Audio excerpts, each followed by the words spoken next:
नमस्कार दोस्तों। तो दोस्तों आज मैं आपके लिए बिहार दरोगा का प्रीवियस ईयर क्वेश्चन का प्रैक्टिस सेट लेकर आया हूं। आपको पता होगा कि दिसंबर में एग्जाम होने वाला है, उसी के दृष्टिकोण से मैं आपके लिए प्रैक्टिस सेट लेकर आया हूं बिहार दरोगा का। ठीक है दोस्तों, तो इस वीडियो को पूरा देखिएगा और एक एक सवाल आपके लिए इंपॉर्टेंट होगा। ठीक है दोस्तों, तो चलिए शुरू करते हैं आज का सबसे पहला सवाल से। तो सबसे पहला सवाल है कि कौन सा देश विश्व का शक्कर का कटोरा कहलाता है? तो वो कहलाता है क्यूबा। ठीक है, क्यूबा जो है ये चीनी का कटोरा कहा जाता है क्यूबा को। आपको पता होगा कि क्यूबा को चीनी का कटोरा कहा जाता है। ठीक है दोस्तों, चलिए नेक्स्ट देखते हैं अगला सवाल। अगला सवाल है आपके सामने, सवाल है सेकंड नंबर कि भारत में सबसे बड़ा वन्य जीव अभ्यारण्य है। तो आपको पता होगा कि भारत में सबसे बड़ा वन्य जीव अभ्यारण्य है बांदीपुर वन्य जीव अभ्यारण्य, जो कहाँ स्थित है? तो ये कर्नाटक में स्थित है। ठीक है दोस्तों, कहाँ स्थित है? कर्नाटक में स्थित है बांदीपुर वन्यजीव अभ्यारण्य। ये भारत में सबसे बड़ा वन्यजीव अभ्यारण्य है कर्नाटक। ठीक है दोस्तों। अच्छा, अगर आपसे पूछेगा कि पेरियार वन्यजीव अभ्यारण्य किस राज्य में स्थित है, तो ये केरल में स्थित है। कहाँ स्थित है? केरल में। ठीक है दोस्तों। घाना पक्षी अभ्यारण्य स्थित है, तो ये भरतपुर इसका नाम है और ये स्थित है राजस्थान में। ठीक है दोस्तों, चलिए नेक्स्ट देखते हैं अगला सवाल। अगला सवाल है आपके सामने 3 नंबर कि आगामी ओलंपिक खेल 2016 की मेजबानी करने वाला शहर है। तो वो है रियो डी जेनेरो। ठीक है, रियो डी जेनेरो जो है ये आगामी ओलंपिक खेल 2016 की मेजबानी करने वाला शहर है रियो डी जेनेरो। ठीक है दोस्तों। अच्छा, मनीला किसकी राजधानी है? तो मनीला है फिलीपींस की राजधानी, ये भी आपको ध्यान में रखना है। और मॉस्को ये रूस की राजधानी है मॉस्को। ठीक है दोस्तों, चलिए नेक्स्ट देखते हैं अगला 4 नंबर सवाल। 4 नंबर सवाल है कि आयात और निर्यात पर लगने वाला कर है। तो आयात और निर्यात पर लगने वाला कर है सीमा शुल्क। ठीक है, क्या है? यानी कि आयात और निर्यात पर लगने वाला कर है सीमा शुल्क, यानी कि ऑप्शन नंबर सी हो जाएगा। नेक्स्ट देखते हैं 5 नंबर सवाल। 5 नंबर सवाल है कि कोलिमा ज्वालामुखी स्थित है। तो कोलिमा ज्वालामुखी जो है ये मैक्सिको में स्थित है, यानी कि ऑप्शन नंबर ए होगा। कहाँ स्थित है? मैक्सिको में कोलिमा ज्वालामुखी स्थित है। ठीक है दोस्तों, चलिए नेक्स्ट देखते हैं अगला 6 नंबर सवाल। 6 नंबर सवाल है कि विश्व का सबसे बड़ा समुद्री पुल स्थित है। तो ये विश्व का सबसे बड़ा समुद्री पुल है, ये चीन में स्थित है। कहाँ स्थित है? चीन में विश्व का सबसे बड़ा समुद्री पुल स्थित है, यानी कि ऑप्शन नंबर ए होगा। और इस पुल की जो लंबाई है 55 किलोमीटर है। कितना किलोमीटर है? 55 किलोमीटर। ध्यान दीजिएगा कि विश्व का सबसे बड़ा समुद्री पुल है, चीन में स्थित है, जिसकी लंबाई है 55 किलोमीटर। ठीक है दोस्तों, चलिए नेक्स्ट देखते हैं अगला 7 नंबर सवाल। वह दर जिस पर बैंक भारतीय रिजर्व बैंक को ऋण देते हैं कहलाती है। तो क्या कहलाती है? तो रिजर्व रेपो दर कहलाता है। क्या कहलाता है? रिजर्व रेपो दर, यानी कि वह दर जिस पर बैंक भारतीय रिजर्व बैंक को ऋण देते हैं तो कहलाती है रिजर्व रेपो दर। ठीक है दोस्तों, चलिए नेक्स्ट देखते हैं 8 नंबर सवाल। 8 नंबर सवाल है कि हरिप्रसाद चौरसिया किसके प्रसिद्ध वादक हैं? तो ये हैं बांसुरी के। ध्यान दीजिएगा, ठीक है। हरिप्रसाद चौरसिया जो है ये बांसुरी के वादक हैं। ठीक है दोस्तों, यानी कि ऑप्शन नंबर सी होगा। नेक्स्ट है 9 नंबर सवाल। 9 नंबर सवाल है कि आर के लक्ष्मण एक प्रसिद्ध हैं। तो क्या है? तो एक प्रसिद्ध कार्टूनिस्ट हैं। क्या है? यानी कि आर के लक्ष्मण जो है ये प्रसिद्ध कार्टूनिस्ट हैं। ठीक है दोस्तों, देखिए दोस्तों जो भी मैं सवाल करवा रहा हूँ ये बहुत इंपॉर्टेंट सवाल है और ये 2012 में प्रीवियस ईयर क्वेश्चन में पूछा गया सवाल है। ठीक है, तो ये आपके लिए इंपॉर्टेंट होगा और आपको पता है कि एग्जाम में प्रीवियस ईयर क्वेश्चन ज़्यादा उठाता है। ठीक है, नेक्स्ट है कि निम्नलिखित में से कौन सा शहर यमुना नदी के किनारे स्थित नहीं है? तो आपको पता होगा कि दिल्ली जो है यमुना नदी के किनारे स्थित है, आगरा भी यमुना नदी के किनारे स्थित है और मथुरा भी यमुना नदी के किनारे स्थित है। ये हरिद्वार जो है, यानी कि ऑप्शन नंबर ए हो जाएगा हरिद्वार, ये यमुना नदी के किनारे स्थित नहीं है, ये गंगा नदी के किनारे स्थित है। कौन सा? यानी कि हरिद्वार जो है ये गंगा नदी के किनारे स्थित है। ठीक है दोस्तों, आपको पता होगा दिल्ली यमुना नदी के किनारे स्थित है और आगरा भी यमुना नदी के किनारे स्थित है और मथुरा भी। यहाँ क्या पूछ रहा है? यमुना नदी के किनारे स्थित नहीं है, तो ये ऑप्शन नंबर ए होगा हरिद्वार। ठीक है, हरिद्वार जो है गंगा नदी किनारे स्थित है। ठीक है दोस्तों, चलिए नेक्स्ट देखते हैं अगला 11 नंबर सवाल। 11 नंबर सवाल है कि भारत का कौन सा राज्य चाय का सबसे बड़ा उत्पादक है? तो भारत का जो है ऑप्शन नंबर सी, यानी कि असम राज्य जो है चाय का सबसे बड़ा उत्पादक है। ठीक है, कितना परसेंट करता है? तो ये 55%। ठीक है, उसके बाद पश्चिम बंगाल आ जाता है 21%। ठीक है दोस्तों, 21% उत्पादन करता है चाय का पश्चिम बंगाल। उसके बाद आ जाता है तमिलनाडु, कितना परसेंट? तो 15%। उसके बाद आ जाता है केरल 9%। ठीक है दोस्तों, तो याद रखिएगा कि भारत का कौन सा राज्य चाय का सबसे बड़ा उत्पादक है? तो वो है असम, कितना परसेंट? तो 55%। उसके बाद पश्चिम बंगाल 21%, उसके बाद तमिलनाडु 15%, उसके बाद केरल 9%। चलिए नेक्स्ट देखते हैं अगला 12 नंबर सवाल। 12 नंबर सवाल है कि हीराकुंड बांध किस नदी पर निर्मित है। तो आपको पता होगा हीराकुंड बांध जो है ये महानदी पर निर्मित है। किस नदी पर? महानदी पर। अगर आपसे पूछेगा कि महानदी की लंबाई कितनी है तो 854 किलोमीटर। ठीक है दोस्तों, महानदी की लंबाई है 854 किलोमीटर और ये कहाँ स्थित है? तो ये ओडिशा में स्थित है हीराकुंड बांध। ठीक है, ये भारत का सबसे लंबा बांध है हीराकुंड बांध जो महानदी पर स्थित है। अच्छा ये बताइए कि गोदावरी नदी, ठीक है, इसकी लंबाई कितना है? तो 1465 किलोमीटर। ठीक है दोस्तों, ध्यान दीजिएगा कि गोदावरी नदी की लंबाई है 1465 किलोमीटर। ठीक है, चलिए नेक्स्ट देखते हैं अगला 13 नंबर सवाल। 13 नंबर सवाल आपके सामने सवाल है कि राष्ट्रीय गीत वंदे मातरम किसने लिखा है। तो राष्ट्रीय गीत वंदे मातरम जो है ये बंकिम चंद्र चटर्जी ने लिखे हैं। क्या लिखे हैं? राष्ट्रीय गीत वंदे मातरम बंकिम चंद्र चटर्जी ने लिखा है। अच्छा, राष्ट्रीय गीत वंदे मातरम प्रथम बार कब गाया गया था? तो ये गाया गया था 1896 ईस्वी को। ठीक है, कांग्रेस के कोलकाता अधिवेशन में। ठीक है दोस्तों। अच्छा, रविंद्रनाथ टैगोर ये क्या किए हैं? तो ये राष्ट्रीय गान का निर्माण किया। जन गण मन किसने लिखा था? तो रविंद्रनाथ टैगोर ने। ठीक है दोस्तों। और राष्ट्रीय गीत वंदे मातरम किसने लिखा है? तो बंकिम चंद्र चटर्जी, यानी कि उसका ऑप्शन नंबर बी हो जाएगा। नेक्स्ट देखेंगे अगला सवाल 14 नंबर सवाल। 14 नंबर सवाल है कि निम्नलिखित में से किस एक राज्य में भारतीय जनता पार्टी यानी बीजेपी अभी शासन नहीं कर रही है? तो वो राजस्थान में, यानी कि ऑप्शन नंबर ए होगा। यानी कि राजस्थान में अभी बीजेपी पार्टी शासन नहीं कर रही है। मध्य प्रदेश में शासन कर रही बीजेपी पार्टी, कर्नाटक में भी और गुजरात में भी। तो वर्तमान में राजस्थान में नहीं कर रही है। ठीक है दोस्तों। चलिए नेक्स्ट देखते हैं अगला है 15 नंबर सवाल। 15 नंबर सवाल है कि ध्यानचंद ट्रॉफी किस खेल से संबंधित है। तो ध्यानचंद ट्रॉफी जो है आपको पता होगा कि ये हॉकी खेल से संबंधित है। ठीक है, ध्यानचंद ट्रॉफी किससे संबंधित है? तो ये हॉकी खेल से संबंधित है। ठीक है, चलिए नेक्स्ट देखते हैं अगला 16 नंबर सवाल। तो 16 नंबर सवाल है कि भारतीय रेड क्रॉस सोसाइटी की स्थापना कब हुई थी। तो भारतीय रेड क्रॉस सोसाइटी की जो स्थापना है ये हुई थी 1920 ईस्वी को। ठीक है, 1920 ईस्वी को भारतीय रेड क्रॉस सोसाइटी की स्थापना हुई थी। ठीक है दोस्तों। चलिए नेक्स्ट देखते हैं अगला 17 नंबर सवाल। 17 नंबर सवाल है कि 17 नंबर सवाल है आपके सामने कि निम्नलिखित में से कौन सा उपन्यास प्रेमचंद ने लिखा है। तो ये लिखा है कामिनी। ठीक है, यानी कि प्रेमचंद ने क्या लिखे हैं? कामायनी जो है ये किसने लिखा है? तो प्रेमचंद ने, यानी कि ऑप्शन नंबर सी हो जाएगा। नेक्स्ट देखते हैं अगला 18 नंबर सवाल। तो देखिए 18 नंबर सवाल है कि निम्नलिखित में से कौन सी कृति कौटिल्य की है। तो आपको पता होगा कि अर्थशास्त्र किसकी है। तो ये अर्थशास्त्र है कौटिल्य की। ठीक है दोस्तों, किसने लिखा है? तो अर्थशास्त्र कौटिल्य की है।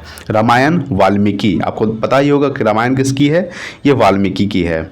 नेक्स्ट देखते हैं अगला 19 नंबर सवाल। तो देखिए अगला सवाल आपके सामने 19 नंबर सवाल है कि निम्नलिखित में से किस भारतीय राज्य की सीमा तिब्बत, नेपाल, भूटान और पश्चिम बंगाल को स्पर्श करती है। तो ये किस भारतीय राज्य की है? तो ये है सिक्किम राज्य। ठीक है, आपको पता होगा कि सिक्किम राज्य की जो सीमा है ये तिब्बत, नेपाल, भूटान, पश्चिम बंगाल को स्पर्श करती है। ठीक है दोस्तों, ये आपको ध्यान रखना है। अगर आपसे पूछेगा नेपाल की राजधानी क्या है? काठमांडू। भूटान की राजधानी है थिम्पू। और तिब्बत की राजधानी क्या है? तो तिब्बत की राजधानी है लहासा। ठीक है दोस्तों। चलिए नेक्स्ट देखते हैं अगला 20 नंबर सवाल। 20 नंबर सवाल है कि वह संख्या जिसे यूरोपीय देश मिलियन कहते हैं तो बराबर है, यानी कि 10 लाख के। यानी कि यूरोपियन, यानी कि 1 मिलियन बराबर कितना होता है? 1 मिलियन बराबर होता है 10 लाख। कितना होता है? 10 लाख होता है। ठीक है दोस्तों। और 10 लाख पे कितने जीरो होते हैं? तो 10 लाख पे 6 जीरो होते हैं। यहाँ पे 6 जीरो है। 1 लाख पे 5 जीरो होता है। ठीक है दोस्तों। चलिए नेक्स्ट देखते हैं अगला 21 नंबर सवाल। 21 नंबर सवाल है कि सिली पॉइंट किस खेल से संबंधित है। तो सिली पॉइंट जो है ये क्रिकेट खेल से संबंधित है, यानी कि ऑप्शन नंबर डी हो जाएगा। ठीक है दोस्तों, यानी कि सिली पॉइंट किस खेल से संबंधित है? तो क्रिकेट से संबंधित है। नेक्स्ट देखते हैं अगला 22 नंबर सवाल। ठीक है, तो देखिए 22 नंबर सवाल है कि स्वत्व यानी कि गुणधर्म की न्यासिता का सिद्धांत किसने दिया था। तो ये महात्मा गांधी ने दिए थे। ध्यान दीजिएगा कि स्वत्व जो है कि न्यासिता का सिद्धांत जो है किसने दिया था? तो ये महात्मा गांधी ने दिए थे। नेक्स्ट देखते हैं अगला 23 नंबर सवाल। 23 नंबर सवाल है कि रथ यात्रा प्रसिद्ध त्यौहार है तो कहाँ का है? तो ये पुरी का है, यानी कि ऑप्शन नंबर ए होगा। यानी रथ यात्रा प्रसिद्ध त्यौहार है पुरी का। और पुरी किस राज्य में स्थित है? तो ये ओडिशा में स्थित है। ठीक है दोस्तों। अयोध्या उत्तर प्रदेश, मथुरा भी उत्तर प्रदेश। ठीक है दोस्तों, यानी कि रथ यात्रा प्रसिद्ध त्यौहार है पुरी का। ठीक है, चलिए नेक्स्ट देखते हैं अगला 24 नंबर सवाल। 24 नंबर सवाल है कि निम्नलिखित में से कौन सा भारत का संघीय क्षेत्र है। यानी संघीय क्षेत्र का मतलब क्या होता है कि केंद्र शासित प्रदेश। तो दादर नगर हवेली, आपको पता होगा कि दादर नगर हवेली जो है ये संघीय क्षेत्र है। अरुणाचल प्रदेश क्या है, एक राज्य है। मेघालय भी एक राज्य है, मिजोरम भी एक राज्य है। अच्छा, अब अगर आपसे पूछेगा कि वर्तमान में केंद्र शासित प्रदेश कितना है, तो वर्तमान में 28 राज्य है और 8 केंद्र शासित प्रदेश है। ठीक है दोस्तों, ये डायरेक्ट सवाल पूछा गया था एनटीपीसी एग्जाम में, ये पूछ भी सकता है दरोगा के एग्जाम में। ठीक है, तो 28 राज्य है और 8 केंद्र शासित प्रदेश है। ठीक है, चलिए नेक्स्ट देखते हैं अगला 25 नंबर सवाल। 25 नंबर सवाल है कि बांग्लादेश का सृजन हुआ था, यानी बांग्लादेश कब आज़ाद हुआ था, तो 1971 को। ठीक है, यानी बांग्लादेश का स्थापना कब हुआ था, 1971 को बांग्लादेश का आज़ाद हुआ था। ठीक है, अच्छा बांग्लादेश की राजधानी क्या है, तो ढाका बांग्लादेश की राजधानी है और टका जो है बांग्लादेश की मुद्रा है। ठीक है दोस्तों, ये भी आपको ध्यान रखना है। नेक्स्ट देखते हैं अगला 26 नंबर सवाल। 26 नंबर सवाल है कि राष्ट्रपति अपना त्यागपत्र देते हैं, तो राष्ट्रपति जो है ये अपना त्यागपत्र उपराष्ट्रपति को सौंपता है। किसको सौंपता है, उपराष्ट्रपति को, यानी कि ऑप्शन नंबर सी हो जाएगा। राष्ट्रपति अपना त्यागपत्र किसे सौंपते हैं, तो उपराष्ट्रपति को सौंपते हैं। ठीक है, नेक्स्ट देखते हैं 27 नंबर सवाल कि योजना आयोग है एक, तो एक कार्यकारिणी निकाय है, क्या है, यानी कि ऑप्शन नंबर बी होगा। योजना आयोग क्या है, तो एक कार्यकारिणी निकाय है। ठीक है दोस्तों, चलिए नेक्स्ट देखते हैं अगला सवाल। 27 हो गया, 28 नंबर सवाल देखते हैं। तो देखिए 28 नंबर सवाल है आपके सामने कि हैवी इंजीनियरिंग कॉरपोरेशन कहाँ पर स्थित है, तो हैवी इंजीनियरिंग कॉरपोरेशन जो है ये रांची में स्थित है। कहाँ स्थित है, रांची, और रांची जो है ये झारखंड की राजधानी है, रांची। ठीक है, तो हैवी इंजीनियरिंग कॉरपोरेशन कहाँ पर स्थित है, तो ये रांची में स्थित है। ठीक है दोस्तों, चलिए नेक्स्ट देखते हैं अगला सवाल। अगला सवाल है 29 नंबर कि भारत के सर्वोच्च न्यायालय के न्यायाधीश की सेवानिवृत्ति आयु है, तो 65 वर्ष। आपको पता होगा कि भारत के सर्वोच्च न्यायालय के न्यायाधीश की सेवानिवृत्ति जो आयु है कितनी है, तो ये 65 साल है। ठीक है, चलिए नेक्स्ट है अगला 30 नंबर सवाल कि 1789 ईस्वी की फ्रेंच क्रांति का महान योद्धा कौन था, तो 1789 ईस्वी की फ्रेंच क्रांति का महान योद्धा था नेपोलियन बोनापार्ट। कौन था, नेपोलियन बोनापार्ट जो है ये 1789 ईस्वी की फ्रेंच क्रांति का महान योद्धा था। ठीक है दोस्तों, चलिए नेक्स्ट देखते हैं अगला 31 नंबर सवाल। 31 नंबर सवाल है कि स्वतंत्र भारत के प्रथम गृह मंत्री कौन थे, तो स्वतंत्र भारत के प्रथम गृह मंत्री थे सरदार वल्लभ भाई पटेल। कौन थे, सरदार वल्लभ भाई पटेल, ये कौन थे, तो स्वतंत्र भारत के प्रथम गृह मंत्री थे। और प्रथम कानून मंत्री भी कौन थे, तो ये सरदार वल्लभ भाई पटेल थे। ठीक है दोस्तों, अच्छा सरोजिनी नायडू कौन थी, तो ये भारत की प्रथम महिला राज्यपाल थी। कौन थी, भारत की प्रथम महिला राज्यपाल जो यूपी की राज्यपाल बनी थी। ठीक है दोस्तों, ये भी आपको ध्यान में रखना है। जवाहरलाल नेहरू ये भारत के प्रथम प्रधानमंत्री थे, जवाहरलाल नेहरू। ठीक है, और भीमराव अम्बेडकर तो ये प्रथम कानून मंत्री थे। कौन थे, भीमराव अम्बेडकर। ठीक है दोस्तों, चलिए नेक्स्ट देखते हैं अगला 32 नंबर सवाल। 32 नंबर सवाल है कि पंचवर्षीय योजना को स्वीकृति देने वाला सर्वोच्च निकाय है, तो पंचवर्षीय योजना को स्वीकृति देने वाला सर्वोच्च निकाय है राष्ट्रीय विकास परिषद। ठीक है, कौन है, राष्ट्रीय विकास परिषद जो है ये पंचवर्षीय योजना को स्वीकृति देने वाला सर्वोच्च निकाय है। ठीक है दोस्तों, नेक्स्ट है 33 नंबर सवाल। 33 नंबर सवाल है कि प्राचीन भारत का सुप्रसिद्ध व्यक्ति पाणिनि था, तो ये क्या था, तो एक व्याकरण शास्त्री था। ठीक है, यानी कि प्राचीन भारत का सुप्रसिद्ध व्यक्ति पाणिनि कौन था, तो ये एक व्याकरण शास्त्री थे, यानी कि ऑप्शन नंबर बी हो जाएगा। ठीक है, चलिए नेक्स्ट देखते हैं 34 नंबर सवाल। 34 नंबर सवाल है कि निम्नलिखित में से किसने भारत पर सर्वप्रथम आक्रमण किया था, तो अरबों ने किया था। आपको पता होगा कि किसने भारत पर सर्वप्रथम आक्रमण किया था, तो अरबों ने भारत पर सर्वप्रथम आक्रमण किए थे। ठीक है दोस्तों, चलिए नेक्स्ट देखते हैं अगला 35 नंबर सवाल। 35 नंबर सवाल है कि भारत के राष्ट्रपति के चुनाव के लिए कौन सी योग्यता आवश्यक नहीं है, तो ये जरूरी नहीं है कि लोकसभा का सदस्य हो, लेकिन लोकसभा बनने लायक हो। ठीक है दोस्तों, ये यानी कि भारत के राष्ट्रपति के चुनाव के लिए ये भारत का नागरिक तो ये आवश्यक है ही। ठीक है, ये 35 वर्ष से अधिक आयु, आपको पता होगा कि राष्ट्रपति बनने के लिए 35 वर्ष से अधिक आयु होना जरूरी है। ठीक है, तो देखिए एक ऑप्शन छूट रहा था, कोई लाभकारी पद का अधिकारी ना हो, ये जरूरी नहीं है, लेकिन यहाँ पे क्या होगा, लोकसभा का सदस्य, यानी कि भारत के राष्ट्रपति के चुनाव के लिए कौन सी योग्यता आवश्यक नहीं है, तो लोकसभा का सदस्य। जरूरी नहीं है कि लोकसभा का सदस्य हो, लेकिन लोकसभा बनने लायक हो। ठीक है दोस्तों, यानी कि लोकसभा सदस्य का बनने लायक हो, यानी कि ऑप्शन नंबर सी हो जाएगा इसका। ठीक है दोस्तों, चलिए नेक्स्ट देखते हैं अगला 36 नंबर सवाल। तो 36 नंबर सवाल है कि सत्यार्थ प्रकाश किसने लिखी थी, तो ये दयानंद सरस्वती ने लिखा था। किसने लिखा था, दयानंद सरस्वती ने सत्यार्थ प्रकाश लिखे थे। ठीक है दोस्तों, चलिए नेक्स्ट देखते हैं। अगला सवाल है आपके सामने 37 नंबर सवाल, ठीक है। तो 37 नंबर सवाल देखते हैं। 37 नंबर सवाल है कि भारतीय राष्ट्रीय कांग्रेस के कौन से अधिवेशन के अध्यक्ष गांधी जी थे? तो ये थे बेलगाम, ठीक है। यानी कि बेलगाम अधिवेशन कब हुआ था? तो ये 1924 में हुआ था, ठीक है। तो इसी में ये क्या बने थे गांधी जी? तो ये अध्यक्ष बने थे बेलगाम अधिवेशन में। ये कहाँ पड़ता है? तो ये कर्नाटक में है, ठीक है दोस्तों। चलिए नेक्स्ट देखते हैं अगला 38 नंबर सवाल। तो देखिए 38 नंबर सवाल है कि भारत की स्वतंत्रता के लिए आज़ाद हिंद फौज की संकल्पना मूलतः किसने प्रस्तुत की थी? तो ये किए थे रास बिहारी बोस ने, ठीक है। यानी कि भारत की स्वतंत्रता के लिए आज़ाद हिंद फौज की जो संकल्पना है मूलतः किसने प्रस्तुत किया था? तो रास बिहारी बोस, ठीक है दोस्तों। चलिए नेक्स्ट देखते हैं अगला 39 नंबर सवाल। तो 39 नंबर सवाल है कि एक विशाल सार्वजनिक स्नानागार यानी कि ग्रेट बाथ सिंधु घाटी सभ्यता के कौन से स्थल से मिला है? तो ये मिला है मोहनजोदड़ो से, ठीक है दोस्तों। यानी कि एक विशाल सार्वजनिक स्नानागार जो है सिंधु घाटी सभ्यता के कौन से स्थल से मिला है? तो यानी कि ऑप्शन नंबर डी हो जाएगा, मोहनजोदड़ो से मिला है, ठीक है। चलिए नेक्स्ट देखते हैं अगला 40 नंबर सवाल। 40 नंबर सवाल है कि संयुक्त राष्ट्र महासभा का कार्यालय है तो ये न्यूयॉर्क में स्थित है। यानी कि संयुक्त राष्ट्र संघ का जो मुख्यालय स्थित है ये कहाँ स्थित है? न्यूयॉर्क में। अच्छा, संयुक्त राष्ट्र संघ महासभा का स्थापना कब हुआ था? तो 24 अक्टूबर 1945 को हुआ था। कब हुआ था? 24 अक्टूबर 1945 को इसका स्थापना हुआ था और इसका जो मुख्यालय स्थित है न्यूयॉर्क में स्थित है, ठीक है दोस्तों। चलिए नेक्स्ट देखते हैं अगला सवाल है आपका 41 नंबर सवाल कि सार्क की स्थापना कब हुई थी? तो सार्क की स्थापना जो हुई थी ये 1985 को हुई थी। यानी कि ऑप्शन नंबर डी हो जाएगा सार्क। अच्छा, सार्क का मुख्यालय कहाँ है स्थित है? सार्क का मुख्यालय नेपाल की राजधानी काठमांडू में स्थित है। सार्क में टोटल कितने देश आते हैं? तो सार्क में टोटल 8 देश आते हैं। कितने देश आते हैं? 8, ठीक है दोस्तों। ये एक 8 देशों का एक संगठन है सार्क। तो सार्क की स्थापना कब हुई थी? 1985 को हुई थी, ठीक है। चलिए नेक्स्ट देखते हैं अगला 42 नंबर सवाल। तो 42 नंबर सवाल है आपके सामने कि G15 एक समूह है तो क्या है? तो ये विकासशील देशों का एक समूह है, ठीक है। यानी कि G15 जो है G15 ये एक विकासशील देशों का समूह है। G15 में टोटल कितने देश आते हैं? तो टोटल 18 देश शामिल है, ठीक है। कितना देश शामिल है G15 में? 18 देश शामिल है। हमारा भारत भी इसमें शामिल है G15 में, ठीक है दोस्तों। चलिए नेक्स्ट देखते हैं अगला 43 नंबर सवाल।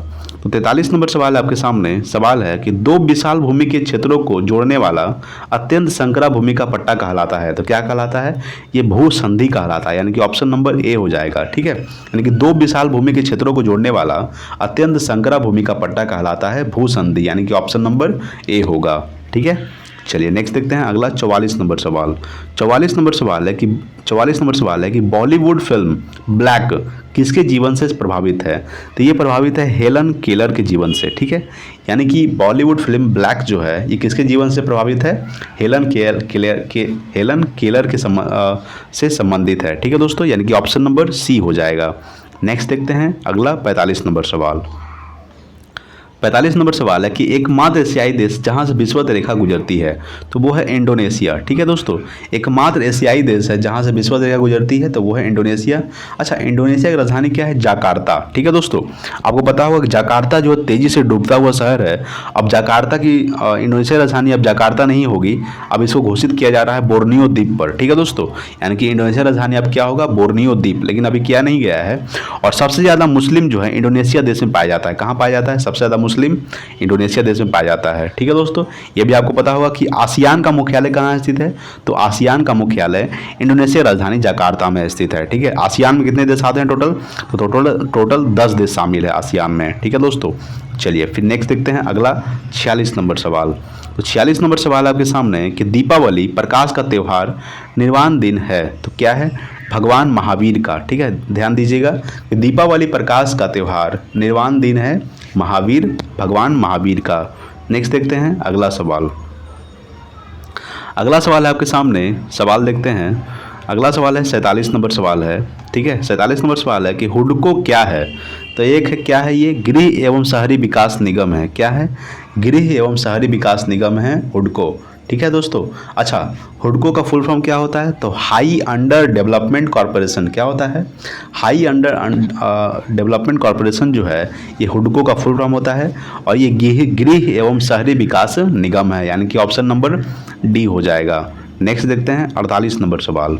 48 नंबर सवाल है कि कौन सी पर्वत श्रृंखला भारतीय उपखंड की पश्चिमी सीमा बनाती है। ठीक है, तो ये बनाती है अरावली पर्वत। ठीक है, यानी कि अरावली पर्वत श्रृंखला जो है ये पश्चिमी उपखंड की पश्चिमी सीमा बनाती है। अच्छा, अरावली अगर पर्वत पूछे तो किस राज्य में स्थित है, तो ये राजस्थान में स्थित है और इसी पर्वत पर एक गुरु शिखर है। ठीक है दोस्तों, कौन सा शिखर है, तो गुरु शिखर है। ठीक है, चलिए नेक्स्ट देखते हैं। अगला सवाल है 49 नंबर सवाल है कि शारदा अधिनियम संबंधित है, तो ये संबंधित है बाल विवाह से। ध्यान दीजिएगा कि शारदा अधिनियम जो है ये बाल विवाह से संबंधित है। ठीक है, चलिए नेक्स्ट देखते हैं। अगला 50 नंबर सवाल। 50 नंबर सवाल है कि 7 टीलों का शहर यानी कि सिटी ऑफ 7 हिल्स है, तो वो है रोम। यानी कि 7 टीलों का शहर रोम को कहा जाता है। क्या कहा जाता है, रोम को 7 टीलों का शहर कहा जाता है। अच्छा, रोम किसकी राजधानी है, तो रोम राजधानी है इटली की और रोम टाइबर नदी के किनारे स्थित है। कौन सी नदी, टाइबर नदी। ठीक है दोस्तों। अच्छा, न्यूयॉर्क किस नदी किनारे है, तो न्यूयॉर्क जो है हडसन नदी के किनारे स्थित है। ठीक है दोस्तों, और मंजिलों का शहर किसे कहा जाता है, यानी कि मंजिलों का शहर कहा जाता है न्यूयॉर्क को। ठीक है, चलिए नेक्स्ट देखते हैं। अगला 51 नंबर सवाल। 51 नंबर सवाल है कि the Indian institute of advance studies कहाँ पर स्थित है, तो ये स्थित है शिमला में। ठीक है, यानी कि the Indian institute of advance studies ये कहाँ पर स्थित है, तो ये शिमला में स्थित है। नेक्स्ट देखते हैं। अगला 52 नंबर सवाल। 52 नंबर सवाल है कि भारत रत्न प्राप्त करने वाला प्रथम वैज्ञानिक कौन था, तो भारत रत्न प्राप्त करने वाला प्रथम वैज्ञानिक सीवी रमन था और इनको कब दिया गया था, तो 1930 को दिया गया था। कब दिया गया था, 1930 ईस्वी को सीवी रमन को भारत रत्न से सम्मानित किया गया था। ठीक है दोस्तों, चलिए नेक्स्ट देखते हैं। अगला 53 नंबर सवाल। 53 नंबर सवाल है कि मेरिल लिंच है, तो ये एक निवेशी बैंक है। क्या है कि मेरिल लिंच क्या है, तो ये एक निवेशी बैंक है मेरिल लिंच। नेक्स्ट देखते हैं। अगला 54 नंबर सवाल। देखिए 54 नंबर सवाल है कि हमने इतिहास से यह सीखा है कि हमने इतिहास से कुछ नहीं सीखा। किसने कहा था, यानी कि हमने इतिहास से यह सीखा है कि हमने इतिहास से कुछ नहीं सीखा, किसने कहा था, तो ये इसका ऑप्शन नंबर ई हो जाएगा। देखिए इसमें ऑप्शन में नहीं दिया हुआ था। ठीक है, इसलिए हम इसको ऑप्शन में जोड़ दिए हैं, ऑप्शन नंबर ई। तो इस किसने कहा था, तो WGF हिगल ने कहा था। WGF हिगल ने कहे थे कि हमने इतिहास से यह सीखा है कि हमने इतिहास से कुछ नहीं सीखा। ठीक है दोस्तों, चलिए नेक्स्ट देखते हैं। अगला 55 नंबर सवाल। 55 नंबर सवाल है कि संयुक्त राष्ट्र दिवस कब मनाया जाता है, तो संयुक्त राष्ट्र दिवस मनाया जाता है 24 अक्टूबर को। आपको पता ही होगा कि संयुक्त राष्ट्र संघ का मुख्यालय कहाँ स्थित है, न्यूयॉर्क में स्थित है और इसका स्थापना कब हुआ था, 24 अक्टूबर 1945 को हुआ था। ठीक है दोस्तों, 24 अक्टूबर 1945 को संयुक्त राष्ट्र संघ का स्थापना हुआ था। इसका मुख्यालय न्यूयॉर्क में स्थित है। न्यूयॉर्क कहाँ पड़ता है, तो अमेरिका में पड़ता है। नेक्स्ट देखेंगे 56 नंबर सवाल कि टेस्ट क्रिकेट में सर्वप्रथम 5 दोहरे शतक लगाने वाला भारतीय कौन था, तो देखते हैं ऑप्शन क्या है। ठीक है, सवाल एक बार फिर से पढ़ लीजिए कि टेस्ट क्रिकेट में सर्वप्रथम 5 दोहरे शतक लगाने वाला भारतीय कौन है, तो ऑप्शन नंबर देखते हैं 56 का। तो देखिए ऑप्शन क्या क्या है, ऑप्शन है वीरेंद्र सहवाग, ठीक है, सचिन तेंदुलकर, VS लक्ष्मण, राहुल द्रविड़। तो ये राहुल द्रविड़ थे। टेस्ट क्रिकेट में दोहरा शतक लगाने वाला 5 दोहरा शतक लगाने वाला राहुल द्रविड़ थे। ठीक है, चलिए नेक्स्ट देखते हैं। अगला 57 नंबर सवाल। 57 नंबर सवाल है कि सूरत शहर किस नदी पर स्थित है, तो सूरत शहर जो है ये ताप्ती नदी पर स्थित है। आपको पता ही होगा सूरत जो है किस नदी पर स्थित है, ताप्ती नदी। ठीक है दोस्तों, तो ये आपको ध्यान देना है। नेक्स्ट देखेंगे अगला 58 नंबर सवाल कि जापान की करेंसी क्या है, तो जापान की करेंसी का नाम है येन। क्या नाम है, येन जो है जापान की करेंसी है। अच्छा, रूबल किसका है, तो रूबल है रूस का। रूस की करेंसी का नाम क्या है, रूबल। युआन किसका है, तो यह है चीन का। लीरा किसका है, तो लीरा है लीरा यानी कि अंकारा। तुर्की की राजधानी क्या है, अंकारा। यानी कि तुर्की का मुद्रा क्या नाम है, तो तुर्की के मुद्रा का नाम है लीरा। ठीक है दोस्तों, किसका क्या नाम है, लीरा तुर्की की मुद्रा है, रूबल रूस का है, युआन चीन का है और येन किसका है, तो येन जापान का है। ठीक है दोस्तों, चलिए नेक्स्ट देखते हैं 59 नंबर सवाल। 59 नंबर सवाल है कि वॉर यानी कि 100 साल की लड़ाई, एक युद्ध श्रृंखला है, किसके किसके बीच है? तो इंग्लैंड और फ्रांस के बीच, ठीक है। यानी कि 100 ईयर्स वॉर जो है एक युद्ध श्रृंखला किसके किस बीच हुआ था? तो इंग्लैंड और फ्रांस के बीच हुआ था, यानी कि ऑप्शन नंबर ए हो जाएगा। नेक्स्ट देखेंगे 60 नंबर सवाल। तो 60 नंबर सवाल है कि इजराइल की संसद किस नाम से प्रसिद्ध है? तो इजराइल की संसद को कहा जाता है निसेट। क्या कहा जाता है? इजराइल की संसद का नाम है निसेट, ठीक है दोस्तों। अच्छा, डाइट किसका है? तो डाइट है जापान का, यानी जापान की संसद को डाइट कहा जाता है, ठीक है। और नेशनल पंचायत किसका है? तो नेशनल पंचायत है नेपाल का, ठीक है दोस्तों। चलिए नेक्स्ट देखते हैं अगला है 60 नंबर सवाल। तो देखिए 61 नंबर सवाल है कि हमारे राष्ट्रीय प्रतीक अशोक चक्र में कितने आरे हैं? तो ये 24 हैं, ठीक है। यानी कि हमारे राष्ट्रीय प्रतीक अशोक चक्र में कितने आरे हैं? तो 24 आरे हैं। नेक्स्ट देखते हैं अगला 62 नंबर सवाल। 62 नंबर सवाल है कि निम्नलिखित में से किस दिन राष्ट्रीय अवकाश नहीं होता है? तो 25 दिसंबर को, ठीक है। यानी कि 25 दिसंबर को राष्ट्रीय अवकाश नहीं होता है। 26 जनवरी को होता ही है, ठीक है। 15 अगस्त को होता ही है अवकाश, और 2 अक्टूबर को होता ही है, ठीक है। 26 जनवरी को गणतंत्र दिवस, 15 अगस्त को स्वतंत्रता दिवस और 2 अक्टूबर को गांधी जयंती, ठीक है। और 25 दिसंबर को क्या मनाया जाता है? तो सुशासन दिवस मनाया जाता है। याद रखिएगा कि 25 दिसंबर को अटल बिहारी वाजपेयी जी का मृत्यु हुआ था, उसी के याद में सुशासन दिवस के रूप में मनाया जाता है 25 दिसंबर को। और इसी समय राष्ट्रीय अवकाश नहीं होता है, ठीक है दोस्तों, यानी कि ऑप्शन नंबर सी हो जाएगा। नेक्स्ट देखेंगे अगला 63 नंबर सवाल। 63 नंबर सवाल है कि विश्व की सबसे बड़ी खाड़ी कौन सी है? तो वो है मैक्सिको की खाड़ी। याद रखिएगा कि विश्व की सबसे बड़ी खाड़ी मैक्सिको की खाड़ी जो है ये विश्व की सबसे बड़ी खाड़ी है। नेक्स्ट देखेंगे 64 नंबर सवाल। 64 नंबर सवाल है कि भारत में प्रथम अंग्रेजी समाचार पत्र प्रारंभ किया था, तो किसने किया था? तो J.A. हिक्की ने किया था, ठीक है। J.A. हिक्की ने भारत में प्रथम अंग्रेजी समाचार पत्र का प्रारंभ किए थे, ठीक है। चलिए नेक्स्ट देखते हैं अगला 65 नंबर सवाल। 65 नंबर सवाल है कि नियाग्रा जलप्रपात कहाँ स्थित है? तो नियाग्रा जलप्रपात जो है ये USA में स्थित है। कहाँ स्थित है? USA में नियाग्रा जलप्रपात स्थित है, ठीक है दोस्तों। नेक्स्ट देखेंगे अगला 66 नंबर सवाल। 66 नंबर सवाल है कि सूर्य के सबसे निकट ग्रह कौन है? तो बुध जो है ये सूर्य के सबसे निकट ग्रह है, ठीक है। बुध 88 दिनों में सूर्य का चक्कर लगा लेता है। कितने दिनों में? तो 88 दिनों में। अच्छा, मंगल ग्रह को क्या कहा जाता है? मंगल ग्रह को लाल ग्रह कहा जाता है, पृथ्वी को नीला ग्रह कहा जाता है और शुक्र को गर्म ग्रह कहा जाता है। पृथ्वी के 2 उपग्रह है, कौन कौन है? तो फोबोस और डिमोस। और मंगल के 2 उपग्रह कौन कौन है? फोबोस और डिमोस। और पृथ्वी का 1 उपग्रह कौन है? चंद्रमा। शुक्र का कोई भी उपग्रह नहीं है, ठीक है। शुक्र और बुध का कोई भी उपग्रह नहीं है, ठीक है दोस्तों। चलिए नेक्स्ट देखते हैं अगला 67 नंबर सवाल कि मिस वर्ल्ड 2012 किस देश की है? तो मिस वर्ल्ड 2012 जो है ये चीन देश की है। किस देश की है? चीन की, ठीक है। ये भी आपको ध्यान देना है। नेक्स्ट देखते हैं अगला 68 नंबर सवाल। तो देखिए यहाँ पे हम लोग देखने वाले हैं 68 नंबर सवाल, ठीक है दोस्तों। देखिए 68 नंबर सवाल है कि प्रसिद्ध रॉक गार्डन किस शहर में स्थित है? तो प्रसिद्ध रॉक गार्डन जो है ये चंडीगढ़ में स्थित है। कहाँ स्थित है?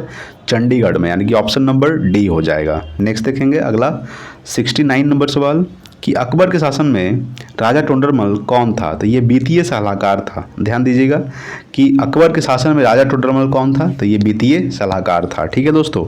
चलिए नेक्स्ट देखते हैं 70 नंबर सवाल।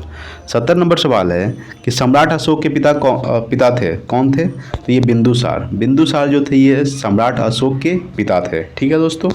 चलिए अच्छा, मौर्य वंश संस्थापक कौन थे? चंद्रगुप्त मौर्य जो है ये मौर्य वंश के संस्थापक थे, ठीक है।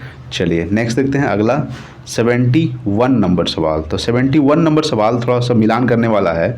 मिलान करें तो आपको पता होगा प्रथम पंचवर्षीय योजना कब से कब हुआ था? तो 1951 से 1956 तक हुआ था। ये 1 का क्या हो जाएगा? 1 का बी हो जाएगा। और आपको ये भी पता होना चाहिए कि वार्षिक योजना जो है ये 1966 से लेकर 1969 तक हुआ था, यानी कि 2 का ए हो जाएगा। तो बस 2 ऑप्शन हमको मिल गया है और उसी की चूज करेंगे। 1 का क्या है? 1 का है बी, ठीक है। और 2 का है ए। तो यहाँ पे देखते हैं 1 का बी और 2 का ए, ठीक है। ऑप्शन देख लेते हैं। 1 का बी होना चाहिए। 1 का बी तो सभी में है और 1 का बी देखिए सभी में है, ठीक है। यानी कि ए में भी है, बी में भी है, सी में भी है, डी में भी है। और 2 का क्या देखेंगे? 2 का बी। तो 2 का बी किस में है? नहीं, 2 का ए होना चाहिए। 2 का ए किस में है, तो देखिए यहाँ पे 2 का ए यानी कि ऑप्शन नंबर क्या हो जाएगा, ऑप्शन नंबर सी मेरा सही हो जाएगा। ठीक है दोस्तों, आप मिलान कर लीजिएगा इसको देखकर बढ़िया से। ठीक है, चलिए नेक्स्ट देखते हैं 72 नंबर सवाल। 72 नंबर सवाल है कि भारत का राष्ट्रीय कैलेंडर आधारित है। तो भारत का जो राष्ट्रीय कैलेंडर है ये शक संवत पर आधारित है। ठीक है, ध्यान दीजिएगा कि भारत का राष्ट्रीय कैलेंडर आधारित है शक संवत पर। ठीक है दोस्तों, चलिए नेक्स्ट देखते हैं 73 नंबर सवाल। 73 नंबर सवाल है कि सबसे प्राचीन भारतीय भाषा है तो तमिल। ठीक है, तमिल जो है सबसे प्राचीन भारतीय भाषा है, ये भी आपको ध्यान देना है। ठीक है दोस्तों, चलिए नेक्स्ट है अगला 74 नंबर सवाल। 74 नंबर सवाल है कि निम्नलिखित में से कौन यूएनई की एजेंसी नहीं है, तो वो है आईसीआरसी। ठीक है, यानी कि निम्नलिखित में से कौन सी यूएन की एजेंसी नहीं है, तो आईआरसी जो है यूएन की एजेंसी नहीं है। डब्ल्यूएचओ का फुल फॉर्म क्या होता है, वर्ल्ड हेल्थ ऑर्गेनाइजेशन। ठीक है दोस्तों, क्या होता है, वर्ल्ड हेल्थ ऑर्गेनाइजेशन। अच्छा, डब्ल्यूएचओ का स्थापना कब हुआ था, तो 7 अप्रैल 1948 को हुआ था। कब हुआ था, 7 अप्रैल 1948 को डब्ल्यूएचओ का स्थापना हुआ था। नेक्स्ट देखेंगे अगला 75 नंबर सवाल कि मोहिनी अट्टम किस राज्य का नृत्य है, तो मोहिनी अट्टम जो है ये केरल का स्थित है। किसका है, केरल का। ठीक है, मोहिनी अट्टम किस राज्य का लोक नृत्य है, तो केरल का। अच्छा, आंध्र प्रदेश का कुचिपुड़ी है। ठीक है दोस्तों, चलिए नेक्स्ट देखेंगे अगला 76 नंबर सवाल। 76 नंबर सवाल है कि हाल ही में आयोजित राष्ट्रपति चुनाव 2012 में पराजित उम्मीदवार थे, तो कौन थे, तो ये थे श्री पी.ए. संगमा। कौन थे, श्री पी.ए. संगमा जो है ये आयोजित राष्ट्रपति चुनाव 2012 में पराजित उम्मीदवार थे, यानी कि ऑप्शन नंबर 76 का सी हो जाएगा। नेक्स्ट देखेंगे अगला सवाल है कि भारत के वर्तमान मुख्य चुनाव आयुक्त कौन आयुक्त हैं, तो आपको पता होगा ये जो एग्ज़ाम जो लिया गया था ये प्रीवियस ईयर क्वेश्चन का 2012 का है, तो उस समय कौन थे पता है, वी.एस. संपत थे। कौन थे, वी.एस. संपत जो है ये भारत के वर्तमान मुख्य चुनाव आयुक्त थे 2012 के बात कर। अभी कौन है, अभी है सुशील चंद्रा है। ठीक है दोस्तों, कौन है, सुशील चंद्रा वर्तमान में है। 2021 की बात कर रहे हैं, सुशील चंद्रा है। नेक्स्ट देखेंगे अगला सवाल। तो अगला सवाल है आपके सामने 78 नंबर सवाल। 78 नंबर सवाल है कि हाल ही में आदर्श सोसाइटी घोटाला समाचारों में था, यह आदर्श सोसाइटी किस शहर में है, तो ये स्थित है मुंबई में। ठीक है, यानी कि आदर्श सोसाइटी घोटाला समाचारों में था, यह आदर्श सोसाइटी किस शहर में है, तो ये मुंबई में स्थित है। नेक्स्ट देखेंगे अगला 79 नंबर सवाल। तो 79 नंबर सवाल है कि 2012 लंदन ओलंपिक में भारत ने कुल 6 पदक जीते, निम्न खिलाड़ियों में से किसने इस पदक सूची में योगदान नहीं दिया था, तो ये किसने नहीं दिया था, तो अभिनव बिंद्रा ने। ठीक है, यानी कि साइना नेहवाल ने जीता था, सुशील कुमार भी जीते थे और विजय कुमार भी जीते थे। ठीक है, तो इसमें कौन भाग नहीं लिया था, तो अभिनव बिंद्रा। ठीक है दोस्तों, यानी कि ऑप्शन नंबर सी हो जाएगा 79 का। नेक्स्ट है 80 नंबर सवाल। 80 नंबर सवाल है कि निम्नलिखित में से कौन सी संस्था समाचार पत्रों की प्रसार संख्या का प्रमाण करती है, तो वो करती है ABC। ठीक है, यानी कि निम्नलिखित में से कौन सी संस्था समाचार पत्रों की प्रसार संख्या का प्रमाण करती है, तो ABC करती है। नेक्स्ट देखेंगे अगला 81 नंबर सवाल। 81 नंबर सवाल है कि 81 नंबर सवाल है कि विंबलडन 2012 पुरुष एकल खिताब किसने जीता, तो वो जीता है, किसने जीता है, तो रोजर फेडरर ने जीते हैं। ठीक है, यानी कि ऑप्शन नंबर बी हो जाएगा, विंबलडन 2012 पुरुष एकल खिताब किसने जीता है, तो रोजर फेडरर, यानी कि 81 का ऑप्शन नंबर बी होगा। नेक्स्ट देखेंगे अगला 82 नंबर सवाल। 82 नंबर सवाल है कि निम्नलिखित में से किस भारतीय ने 2012 रमन मैग्सेसे पुरस्कार जीता है, तो ये जीता है श्री कुलनदेई फ्रांसिस। किसने जीता है, तो श्री कुलनदेई फ्रांसिस जो है ये भारत 2012 में रमन मैग्सेसे पुरस्कार जीता है, श्री कुलनदेई फ्रांसिस। ठीक है दोस्तों, नेक्स्ट देखेंगे 83 नंबर सवाल।